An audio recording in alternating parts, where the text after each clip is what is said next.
one ever really buys into that, and I keep explaining it to people. Shaggy, who's partnering with Smirnoff Icy, tells people of his signature 2000 hit. All summer long, Shaggy's keeping the party going. Ahead of his upcoming Hot Summer Nights tour, the Jamaican-born rapper and singer is currently partnering with Smirnoff Icy for the iconic beverages relaunch tour, which kicked off in May with a concert featuring Shaggy, T-Pain, Danny Lee and more. It was just one of those lineups that was legendary, kind of old meets new type vibe.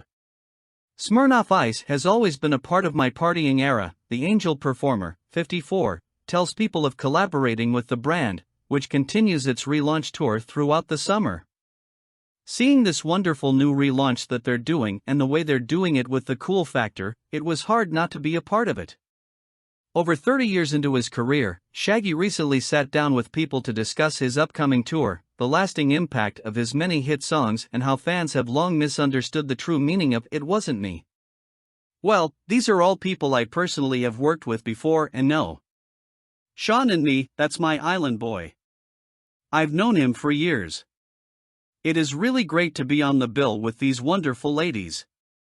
I did Europe with En Vogue, I think on 2 occasions. The last time I saw them was on The Masked Singer, but I didn't know it was them because they were masked up. And then afterward I realized and had actually spoken to them backstage.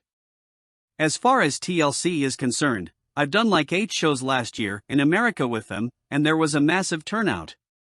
I think Live Nation liked the idea of us and them together. Then, I ended up doing Australia with them also. We did stadiums there with me, them and Akon. It's an easy, seamless type of a production with myself and TLC, and with adding En Vogue and Sean Kingston to the mix, I just think it's just going to be a fan favorite. It's going to be something that the fans are really going to enjoy. We're just going to go out there and put on a great show, man, and have a wonderful tour. Yeah, a lot of big records. If you think of just the TLC catalog: Waterfalls, No Scrubs, Creep, Unpretty.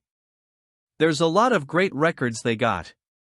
I'm a TLC fan anyway, so it was easy. I can't look at you and say that I keep the songs fresh. I think the songs keep themselves fresh, to be honest with you. I was blessed with just writing some really great records. Boombastic came out in 1995, bro, and TikTok has kept it alive. It Wasn't Me was in 2000. Angel was also in 2000, and Oh Carolina was in 1993. That Girl was in 96. So, there's been a lot of records, just big monster records that have done it, and then we've had a couple of ones in between that were hits also that weren't as major then. We had I Need Your Love, which was a #1 radio hit. Banana just did 2 billion streams last year, and we put that out during the pandemic, and that was massive too. And of course, we got Go Down There with Sean Paul and Spice, which is now currently streaming at about 4 million a week. We still continue to make new music, so I think that also helps the algorithm of things going on. But these songs, as far as It Wasn't Me and Angel, are just songs that have great. Oh, I even forgot Dude, Love Me, with Janet Jackson. Another big record. I tend to forget these songs sometimes though. It's a good problem to have.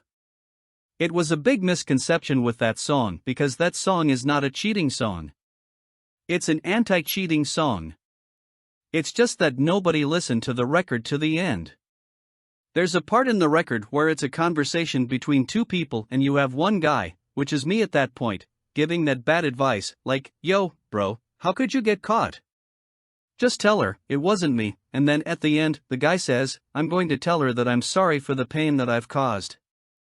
I've been listening to your reasoning, it makes no sense at all. Going to tell her that I'm sorry for the pain that I've caused. You might think that you're a player, but you're completely lost. Nobody hears that part. That's what the song says. But everybody's just caught up on that, it wasn't me, it wasn't me. It's an anti-cheating song. No one ever really buys into that, and I keep explaining it to people. Then, they go listen to it back and be like, oh dude, I totally missed that. Oh dude, let me tell you. It drops in the club, and you're under a couple tequilas or whatnot, blah blah blah, your poison of choice. Trust me, you're just on the "it wasn't me" part. Plus the DJ, he ain't going to wait until it gets to the end. He's getting to the next record by that point. So you're only getting one narrative, bro. Yeah, but hey, I think it has helped in the life of the song. What's so good about that song is that it was relatable throughout the years. People do have this whole situation with cheating, and the thing about that is that you could be young, old, black, white, straight, gay, whatever it is, it's still relatable. I remember having a conversation with Lionel Richie, and he said, "Shaggy, I've only written one song." I couldn't understand what he meant by that, and he said, "Yeah, I wrote the same song my whole career.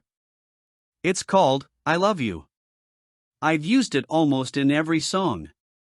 He sang, "You're once, twice, three times a lady, and I love you, and lady, I'm your knight in shining armor, and I love you."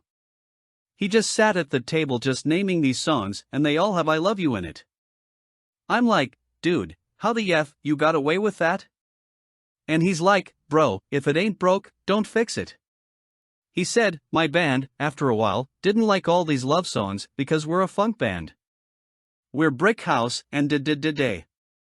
And he was telling me that the Commodores were getting kind of upset because he was doing these ballads, and it became the Lionel Richie show after a while. But those ballads were working because he wrote the same song, I Love You. Doing songs with relatable subject matters never lose, no matter how many times you do them in different melodies. New hot melody, talk about the same things. You know what I mean? You make a song tomorrow morning about your side piece and how good she is over your main chick and how you're excited to do it. Do it in another melody, and boom, you're number one again.